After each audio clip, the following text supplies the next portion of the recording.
Hey, Master and Stolt.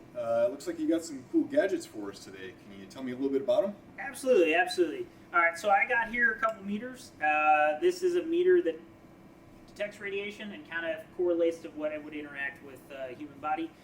This is an alpha beta, and all it does is just tell me how much there's been an interaction, and it counts every time, and then tells me that. What I got here, some different items. A lot of people, when they think radioactive material, they're like, "Oh my goodness, the Hulk, Teenage Mutant Ninja Turtles, Spider-Man. I'm gonna get powers," or the Homer Simpson. It's gonna, glow or whatever. This is about the only thing that would actually glow under a black light. Everything else is things that you could come into contact just in your day-to-day life. Kind of walk through each one. Sure. This first one here is actually a salt substitute. So if you look right there, potassium chloride. Yep. Potassium, same thing that we're most likely having in here. Those are our Brazil nuts. They just don't go bad like bananas. So it's easier for me to keep them in a kit and show Yeah, people. they'll get mushy. When they Exactly. But yeah, so there's potassium in there. This right here actually was an ashtray. They call it depression era glass. It's just when they were mining for different ores. They used that in there to make it that nice green color. It makes it radioactive. Next thing we got over here is a smoke detector. It's very common. Actually, Yep. still a lot of smoke detectors have a source in them. This happens to be an americium source. And what's going on there is it's an alpha emitter, and that little alpha particle is going up to a sensor, and it completes the circuit. Smoke comes along, and then all of a sudden the circuit's not completed. Alarms go off. It works very well. We know that radioactive material is going to continue to decay. It's not going to have a battery run down or whatever, Sure. and the alarm not go off. The next one you got to go over there. You can pick that up if you want, but those are mantles. So if you've ever been camping and you had the old actual mantle on there, it's laced with thorium. And that keeps it so it doesn't break apart after it's been lit and helps it have that nice glow and give off the light. But we'll see here in a second. It's actually fairly radioactive. The last one we got over there, that's actually a hottest item we have today. It's fine. It's Fiestaware. So that's the brand. And if you go out on the internet, it actually probably costs about $50 to buy one of those because it's kind of a novelty thing. It gives off a fair amount of radiation and makes the meter go off there.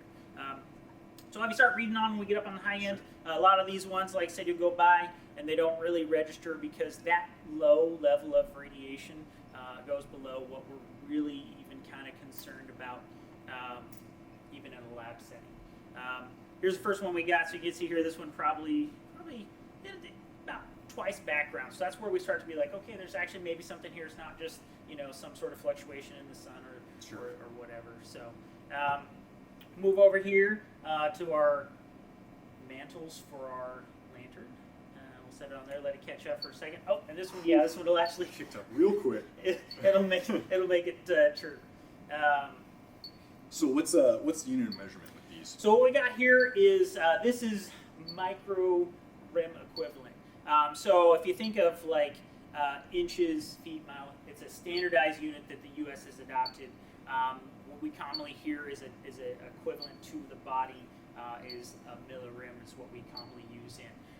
So to give you a little bit of, understanding, just from terrestrial, aka the Earth, granite, things like that, or solar, we get about 300 a year millirem.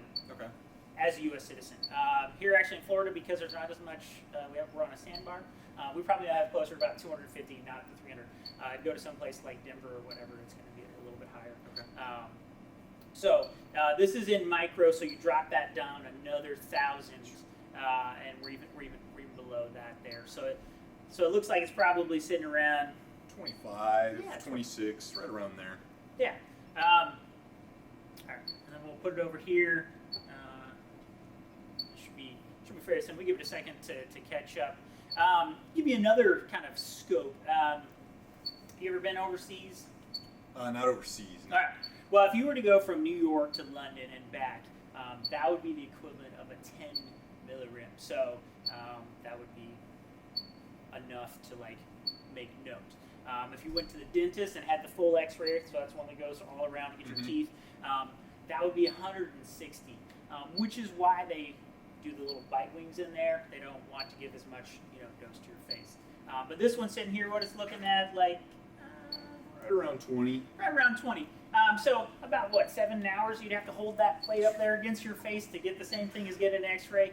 So these things are not in the scope of what is concerning, a big concern, but they are things that have radioactive properties.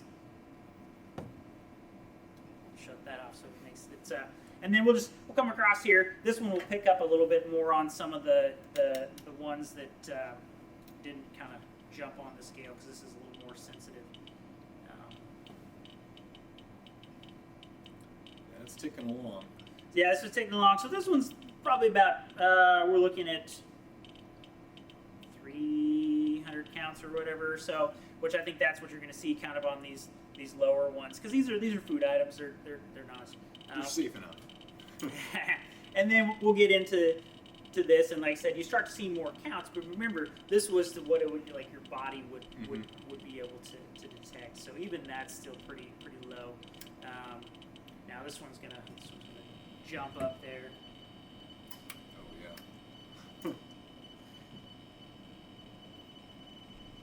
So just for fun, we'll let it count.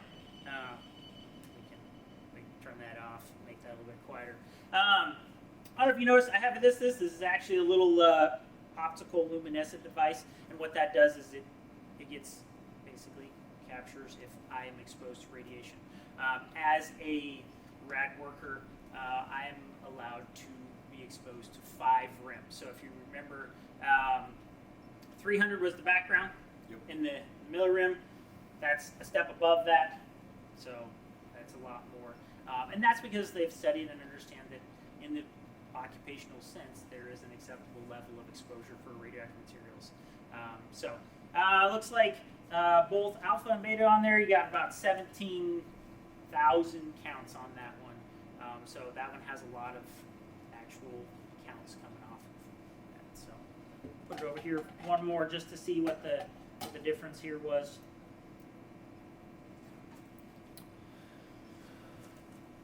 Biggest thing I can say is, I've been working with radioactive materials since about 2008, so 12 years. Don't say how old I am.